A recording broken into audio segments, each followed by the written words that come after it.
collectivists and individualists both agree that human rights are important, but they differ over how important compared to other values, and especially over the origin of those rights.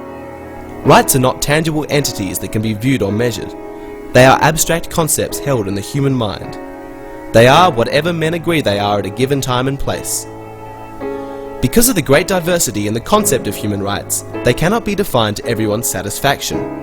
But if we wish to live in a culture with the optimum amount of personal freedom, then we must be serious about a preferred definition of human rights. Because if we have no concept of what our rights should be, then it is likely that we will live under a definition not to our liking. The first thing to understand as we work towards a useful definition of rights is that their source determines their nature. This will be covered in greater detail further along, but the concept needs to be stated here. If we can agree on a source of rights, then we will have little difficulty agreeing on their nature. For example, if a security guard is hired by a gated community to protect the property of its residents, the nature of the guard's activity must be limited to the activities that the residents themselves are entitled to perform. That means the guard may patrol the community and, if necessary, physically deter burglaries and crimes of aggressive violence. But the guard is not authorized to compel residents to send their children to bed by 10 p.m. or to donate to the Red Cross. Why not? Because the residents are the source of the authority. The nature of the authority cannot include any act that is denied to the source, and the residents have no right to compel their neighbours in these matters. In societies that have been sheltered for many generations from war and revolution, it is easy to forget that rights are derived from military power. That is their ultimate source. Initially, rights must be earned on the battlefield. They may be handed to the next generation as a gift, but they are always purchased on the battlefield. The Bill of Rights of the United States Constitution is a classic example. The men who drafted that document were able to do so only because they represented the colonists who defeated the armies of Great Britain. Had they lost the War of Independence, they would have had no opportunity to write a Bill of Rights or anything else except letters of farewell before their execution. Unfortunately, Mao Zedong was right when he said that political power grows from the barrel of a gun. He could just as well have said rights. A man may declare that he has a right to do such and such derived from law or from a constitution or even from God, but in the presence of a criminal or a tyrant with a gun to his head, he has no power to exercise his proclaimed right. Rights are always based on power. If we lose our ability or our willingness to physically defend our rights, we will lose them. Now we come to the chasm between collectivists and individualists. If rights are earned on the battlefield, we may assume that they belong to the winners, but who are they? Do governments win wars, or do the people? If governments win wars, and the people merely serve them as in medieval times, then governments hold the rights, and are entitled to grant or deny them to the people. On the other hand, if people win wars, and governments merely serve them in this matter, then the people hold rights, and are entitled to grant or deny them to governments. If our task is to define rights as we think they should be in a free society, then we must choose between these two concepts. Collectivists choose the concept that rights come from governments and that people are the servants. Individualists are nervous about this assumption because if the state has the power to grant rights, it also has the power to take them away, and that concept is incompatible with personal liberty.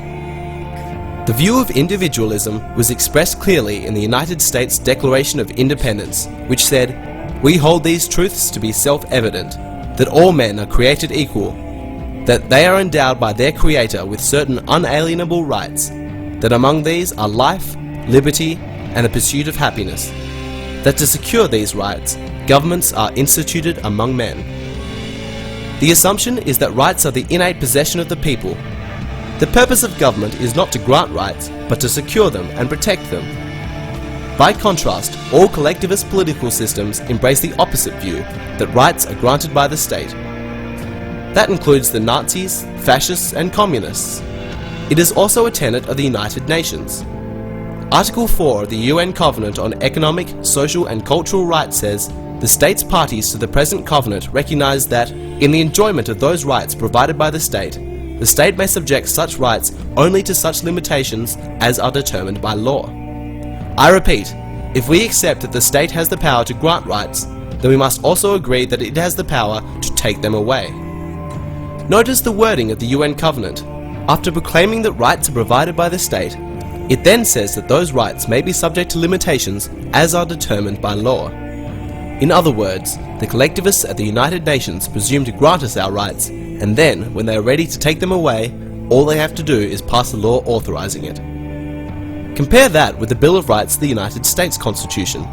It says that Congress shall pass no law restricting the rights of freedom of speech or religion, peaceful assembly, the right to bear arms and so forth, not except as are determined by law, but no law.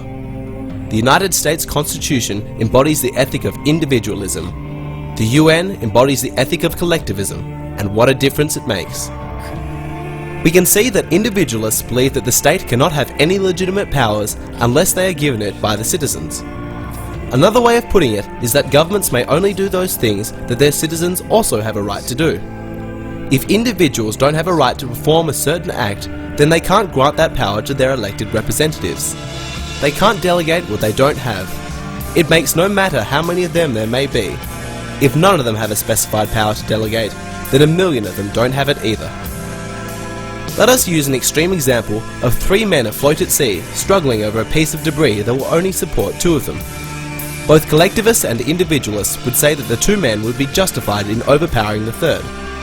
The collectivist points out the greater good for the greater number.